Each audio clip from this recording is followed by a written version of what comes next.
So welcome everyone. आज हम live analysis करेंगे गोल्ड में और बाकी भी पेयर्स में। ठीक है, 20 जनवरी है आज। देखते हैं, पहले प्री एनालिसिस करेंगे, फिर उसके बाद अगर कोई ट्रेड मिलता है अपने लेवल पे आता है तो उसका एग्जीक्यूशन भी करेंगे।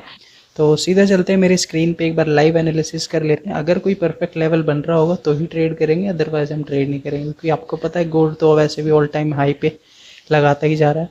सो स्क्रीन पे लेके चलता हूँ आपको, देन एक बार देखते हैं कि क्या कोई ट्रेड बन सकता है आज या नहीं। सो अभी मेरी स्क्रीन दिख रही होगी आप लोगों को। अब देखो, पहली चीज़ अगर मैं गोल्ड की बात करूँ तो देखो गोल्ड में क्या भी सीन चल रहा है वॉर की वजह से। देखो गोल्ड ऑल टाइम हाई पे है, ठीक है, ऑल टाइम हाई ये लगाता ही जा रहा है। तो इसमें लिटरली हम अगर देखें तो कोई अगर ट्रेड बनेगा तो बहुत ही नीचे लेवल पे बनेगा, क्योंकि मैं यहाँ एकदम ऊपर ऑल टाइम हाई पे तो एंट्री बना नहीं वाला। ठीक है, और दूसरी बात, अगर इसमें सेल भी नहीं करने वाला मैं। ठीक है, सो गोल्ड को अभी के लिए थोड़ा हम साइड में रखते हैं, क्योंकि इसमें अभी लेवल काफ़ी दूर बन रहे हैं, सेल का मैं प्लान नहीं कर रहा। ठीक है, अगर मैं दूसरे लेवल पे आऊँ जैसे जीबीपी यूएसडी में देख लेते हैं क्या सेटअप बन रहा है एक बार। ठीक है, सारी ड्राइंग्स क्लियर कर देता हूँ, एक मिनट रुको आप।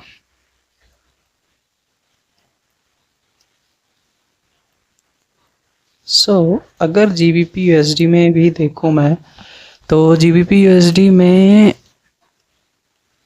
स्ट्रक्चर शिफ्ट हो चुका है डाउनवर्ड की तरफ। इसमें भी मैं बेरिश की तरफ देखूंगा। अगर मैं देखूँ यहाँ से ये अपवर्ड ही है, ठीक है, इसने ब्रेक ऑफ स्ट्रक्चर करा, बट जो इसने रीसेंट अपना लो बनाया था उसको ब्रेक कर दिया, चोच हो गया। तो अब हम इसमें सेलिंग देखेंगे।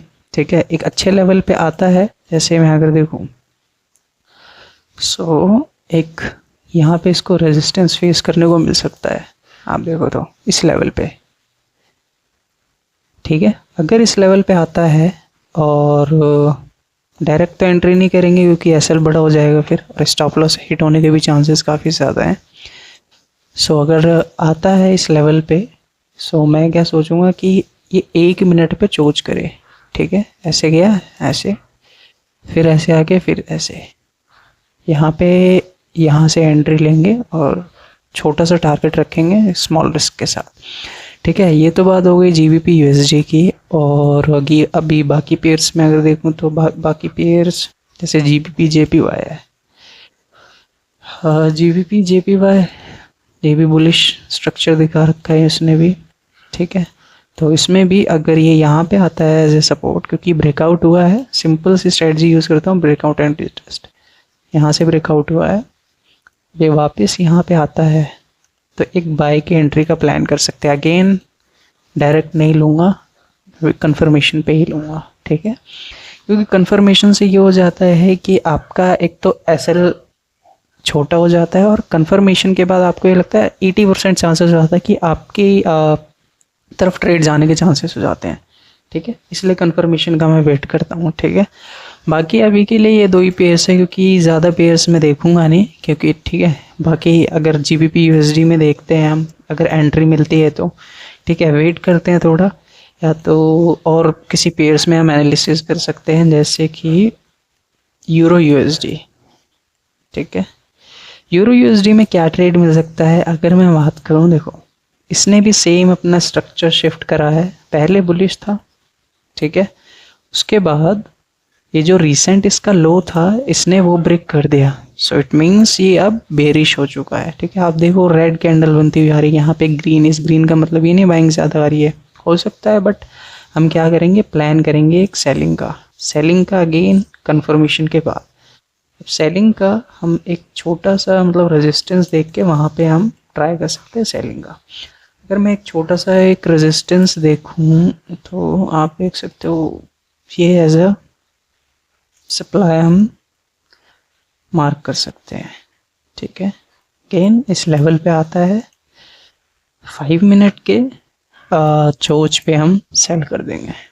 ठीक है, यही एक जीबीपी यूएसडी में प्लान रहेगा, एक यूरो यूएसडी में प्लान रहेगा। ठीक है, यही 2 प्लान है मेरे। ठीक है, और बाकी कोई एक्स्ट्रा ट्रेड मिलता है तो मैं एक बार दोबारा वीडियो डालता हूँ। देखो आज 20 जनवरी है, तो मैं भी कल ही वीडियो में अपलोड करूँ ये। ठीक है, क्योंकि मे बी इवनिंग में भी ये ट्रेड आ सकता है लेवल पे।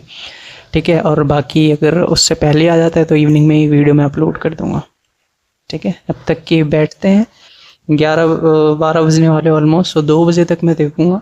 उसके बाद फिर अपना ट्रेडिंग सेशन ख़त्म हो जाएगा। बाकी फिर इवनिंग में न्यूयॉर्क सेशन में हम दोबारा आएंगे 6-6:30 बजे और 8 बजे तक देखेंगे। अगर लेवल पे आता है तो ठीक है, कंफर्मेशन के बाद एंट्री लेंगे, अदरवाइज कोई बात नहीं, डन फॉर द डे।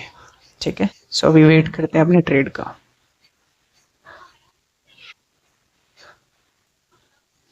अगर मैं आपको दिखाऊं मेरी स्क्रीन पे, हमने एक प्लान करा था एक GBP USD में कि हम सेल का प्लान करें, बट आप देखो इसने जो हमारा सेलिंग का एरिया था उसको मतलब इतने अच्छे से ब्रेकआउट करा है, यहाँ पे कोई मतलब कन्फर्मेशन नहीं बनी।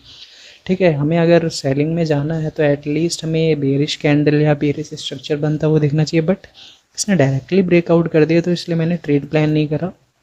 ठीक है, और अगर मैं बात करूँ दूसरा हमने कहा था शायद यूरो USD में, तो यूरो USD में अगर मैं देखूँ यूरो USD में भी सेम चीज़ हुई थी। ठीक है, ये बेरिश हमारा जोन था, इस डायरेक्टली मतलब ब्रेकआउट कर दिया है। ठीक है, सो विदाउट कंफर्मेशन ट्रेड लेना मतलब ठीक नहीं लगता मुझे, तो इसलिए मैंने ट्रेड नहीं लिया। ठीक है, हमारा ये जो सेलिंग जोन था इस पर कोई रिस्पेक्ट नहीं आई, ना ही बेरिश स्ट्रक्चर बना, ना ही बेरिश कैंडल्स बनी, तो इसलिए हमने ट्रेड नहीं लिया। ठीक है, बट कोई बात नहीं, कल दोबारा हम एक एनालिसिस करेंगे और फिर उस एनालिसिस पे देखते हैं, क्योंकि देखो पैसा आए चाहे ना आए, मेन बात यह है पैसा जाना नहीं चाहिए। ठीक है, सो इसलिए मैंने ट्रेड कोई भी नहीं लिया आज के लिए, नो ट्रेड्स फॉर टुडे। कल दोबारा मॉर्निंग में आते हैं, सो मॉर्निंग में आके दोबारा एनालिसिस करते हैं। अगर लेवल पे आएगा ज़रूर मैं वीडियो डालूँगा। ठीक है, और फिर बाकी मिलते हैं नेक्स्ट वीडियो में। ठीक है।